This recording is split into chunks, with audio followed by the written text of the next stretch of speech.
Bonsoir, Adrien. Et aujourd'hui, je vais me jouer agent de Benjamin Pavard, tout simplement. Ah bon? Bonsoir. Oui, effectivement, parce que je vais le défendre. Parce que c'est vrai qu'il a longtemps été vu en France comme celui qui devait sa carrière à une frappe de bâtard. Par certains, évidemment, c'est la phrase principale de ces haters. Mais nous, dans le pourquoi, on s'est plongé sur le cas Benjamin Pavard et on va vous montrer pourquoi c'est une recrue de classe mondiale pour l'Olympique de Marseille. J'imagine pour l'expérience d'abord. Il faut quand même se poser et réaliser ce qui arrive en Ligue 1. On est allé chez Benjamin Pavard aujourd'hui dans sa salle des trophées.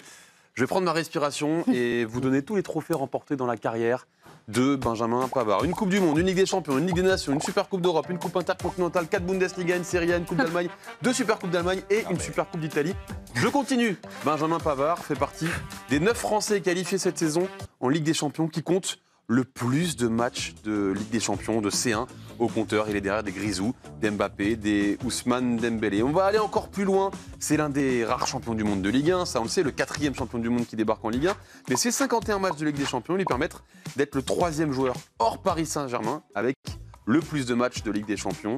Derrière, vous l'avez vu, Olivier Giroud, Paul Pogba. Vous l'avez compris, c'est un vécu immense.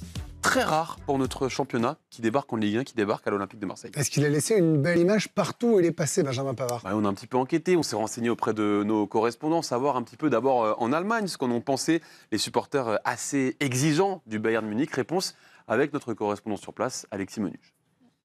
Les supporters du Bayern ont beaucoup apprécié Benjamin Pavard. Ils l'ont d'ailleurs souvent comparé à l'un de ses illustres prédécesseurs et compatriotes, Willy Sagnol. Déjà parce qu'il avait une qualité de centre assez extraordinaire. Et puis parce que c'était quand même identifié au club pendant les 4 ans qu'il a passé en Bavière. C'était quelqu'un qui s'investissait à fond, qui allait souvent voir les supporters après les matchs. Il était très humain, très modeste, très humble. Et puis encore une fois, il a toujours tout donné. Il a toujours été titulaire indiscutable dans ses clubs. Quand disait son dernier coach de Benjamin Pavard, dernier coach au Bayern Munich, Thomas Tuchel, il disait c'est un joueur sous-estimé, il s'adapte au plus haut niveau et défend avec rigueur. C'est un joueur d'équipe de haut niveau, il a immédiatement eu ma confiance et m'a prouvé que j'avais raison.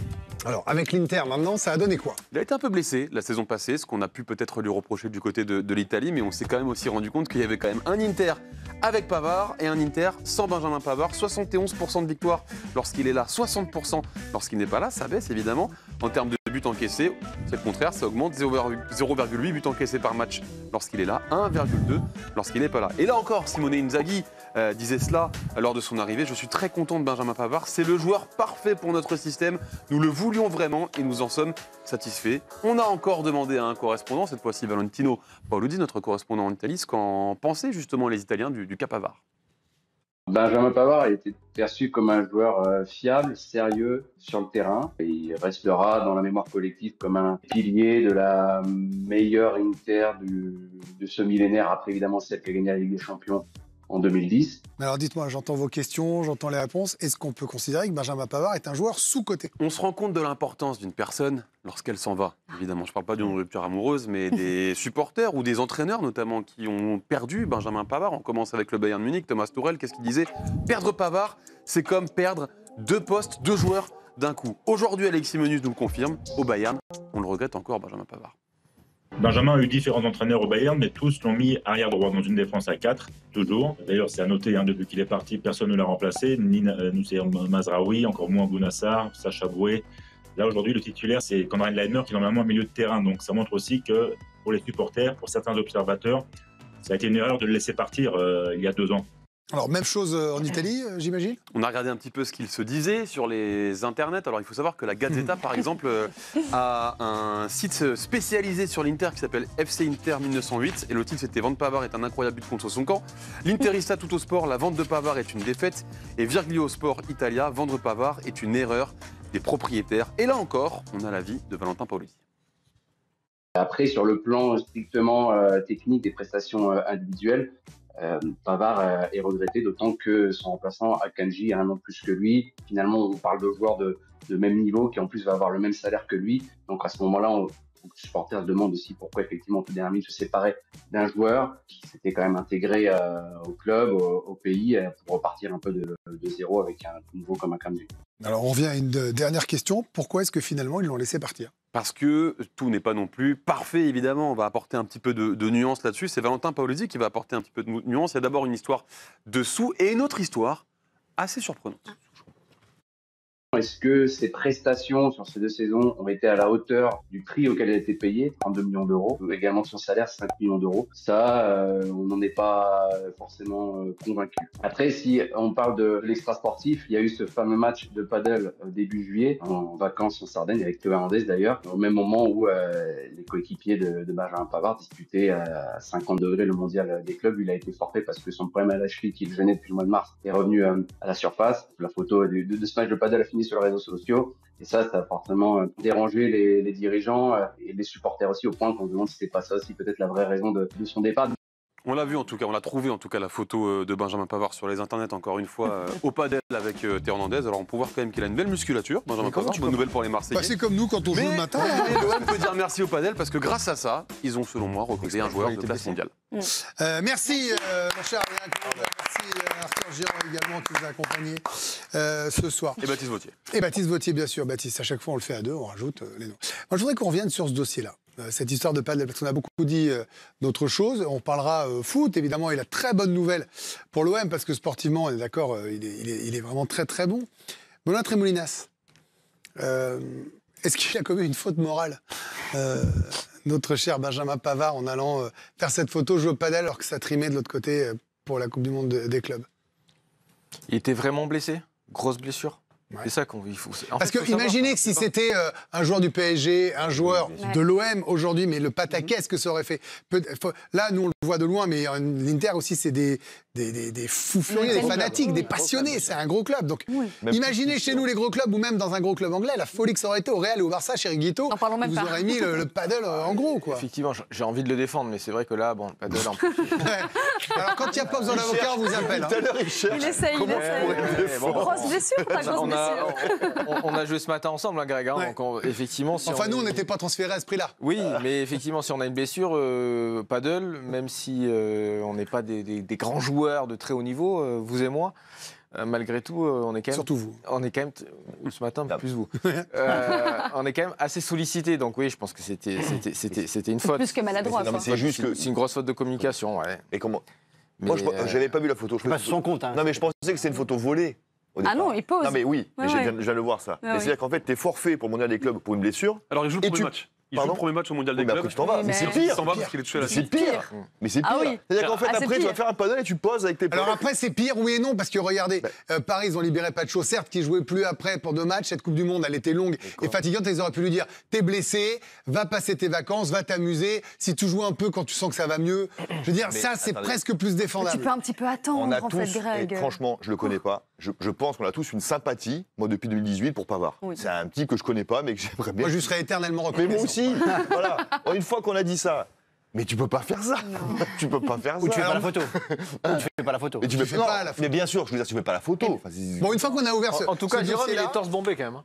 Ah, il est bien. Et puis il est bien. Là, les gars, je vais vous dire, c'est Sangoku que vous avez coté en Dragon Ball Z. À aucun moment, tu te dis. Alors, pas la meilleure idée de l'année. Là. Maintenant qu'on a parlé de ce padel, non mais c'était bien de creuser, vous avez raison de voir le dossier. Il a la photo, je crois. Mais il pose sur une photo. Vous m'écoutez plus du tout. Vous êtes parti là. On relance le débat. Allez. La thèse qu'il avait publiée. Mais là, mais parce que je ne voulais pas qu'on en fasse un quart d'heure, mais comme c'est pas quelque chose qu'on avait évoqué hier, c'était pas mal de le faire. Maintenant, sportivement, Loïc Tanzi, vous avez aussi expliqué quelque chose d'intéressant, c'est que l'Inter, hier, vous avez été très, très clair, vous avez très bien expliqué, donne de l'argent même pour compléter un peu ce que l'OM ne donne pas pour qu'il retrouve son salaire olympien. Hein. Oui, ça, on peut le confirmer. Oui, aujourd'hui, il a un gros salaire à l'Inter et Marseille ne pouvait pas payer le salaire en intégralité, donc Marseille a payé une partie du salaire et l'autre partie sera payée par l'Inter. Alors, vous connaissez presque tous les tenants et les aboutissants. Maintenant, il va y avoir un gros challenge à l'OM.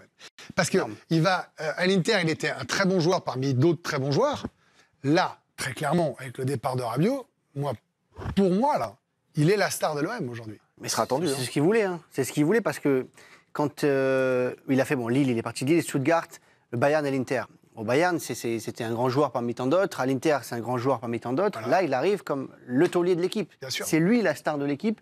Et c'est ce qu'il voulait aussi. Il avait besoin de ça. Il voulait être reconnu avec un statut encore plus important qu'il n'aurait pas eu en France. La preuve, c'est qu'il signe en France. On parle que de lui depuis hier. Et on va beaucoup parler de lui en France. Et c'est vrai qu'on va plus parler de lui depuis qu'il joue à l'Olympique de Marseille que lorsqu'il jouait à l'Inter Milan. Alors, est-ce qu'il y a une stratégie? Moi, j'aime pas ce mot-là, mais vous voyez où je veux aller. Est-ce qu'il y a une idée derrière la tête, au moins, de se dire, on va parler de moi, à moins d'être bon, bien sûr, d'emmener l'OM haut, et dans ce cas-là, je serai incontournable pour Deschamps. La clé, c'est la défense à 4. C'est de jouer défenseur axial droit dans une défense à 4, c'est-à-dire le même système que l'équipe de France. Parce que jusqu'à maintenant, Il a plus joué d'ailleurs depuis. il a joué à droite au Bayern, latéral droit, et dans une défense à 3 à l'Inter. Le problème avec l'équipe de France, c'est qu'il avait beaucoup de retard. Sauf qu'aujourd'hui, il n'a plus autant de retard qu'il y a. Après, il a le chouchou deux. Deschamps. Il a 3-1 tout très bien. Et il fonctionne en mode mais Upamecano, ça a été compliqué, ça va un peu mieux. Konaté, ça a été compliqué l'année dernière. Là, il revient. Attention, il n'y a pas une charnière centrale titulaire. Upamecano, Saliba, Konaté. Il y a Saliba, mais Non, mais là, très honnêtement, à quel moment il peut doubler les 3? Non, mais il y a une place à prendre. Ils sont 4. Et juste sur ce débat de la fameuse défense à 4, alors on se dirige vers ça à l'Olympique de Marseille. Est-ce qu'il s'est joué? Alors à l'Inter, il jouait tout le temps dans une défense à 3. Mais on a recensé les matchs au Bayern Munich où il joue dans une défense à 4. Donc vraiment axial, soit à côté de Zoule, Upamecano, Lucas Hernandez, c'est arrivé aussi. Et quand même, il a joué 45 matchs sur les 163 joués, donc avec le Bayern Munich, 45 matchs, et dont 10 en Ligue des Champions. Il avait joué dans une défense à 4 face à l'Inter, face au FC Barcelone, et il avait été très bon. Donc le débat sur Benjamin Pavard, pas à l'aise dans une défense à 4, au Bayern, il avait fait en tout cas taire ses détracteurs. Il n'y a aucun scénario où il joue arrière droit à Marseille? Mais il veut pas, lui. Il veut pas, oui, c'est ça. Non, mais il veut pas. Oui, Le mec, il bien veut sûr. pas. Enfin, j'imagine quand même que pour dire je suis Benjamin Pavard, je dis ah ouais, vous ne me faites pas jouer à droite. C'est qui l'arrière droit de Marseille? Légitimement, il pourrait. L'arrière droit de Marseille, c'est c'est qui l'interdit en tout cas. Il y a rien qui l'interdit, oui. Non, mais c'est qui l'arrière droit de Marseille aujourd'hui? C'est Wea Murillo. Oui. Non, mais il y a rien qui l'interdit de le mettre latéral droit, oui. Voilà. Alexis Menez Mais nous l'a enfin, dit. mais pour lui, c'est pas possible. Bien sûr. Jérôme. Mais à un moment donné, peut-être que tu verras que Murillo ou Wea, ça va pas du tout.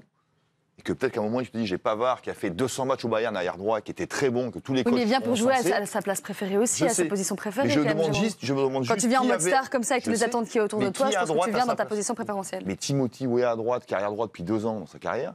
Oui, mais enfin, ils l'ont payé pour ça, ils l'ont Oui, payé oui, assez d'accord. cher, ils l'ont recruté pour ça. Ça serait un désaveu de ton propre recrutement que de ne pas le faire jouer, non? Après, il peut se passer plein de choses à Marseille, Non, on le mais sait très évidemment. bien, donc ça peut évoluer. Mais non, moi, je vois clairement dans une défense. Ok, ouais. donc il n'y a pas de scénario où il joue arrière droit. Non, Non. je pense que personne n'a dit qu'il n'y avait pas Non. de scénario. Il y a que, j'imagine que, Pas pour l'instant, en tout sans cas. poser des conditions, il a dû se dire quand même que c'était. Oui, bien sûr. Il avait plus Ça de arrivera chances peut-être de dans la dire. saison. Dans la Oui, saison, voilà, peut-être défense centrale. périodiquement, il y aura peut-être des moments où il jouera latéral droit. Mais alors, l'avantage qu'il a, c'est qu'il pourrait être vu, il pourrait être scruté, mis en valeur, être numéro 1, être fera parmi des les pourquoi. stars de notre championnat, faire des pourquoi. Il n'y aurait pas eu de pourquoi s'il était resté. Il n'y en a à jamais eu l'Inter. d'ailleurs la saison passée. Non, mais vraiment, vous avez raison. Mais ça veut dire, faut pas se planter.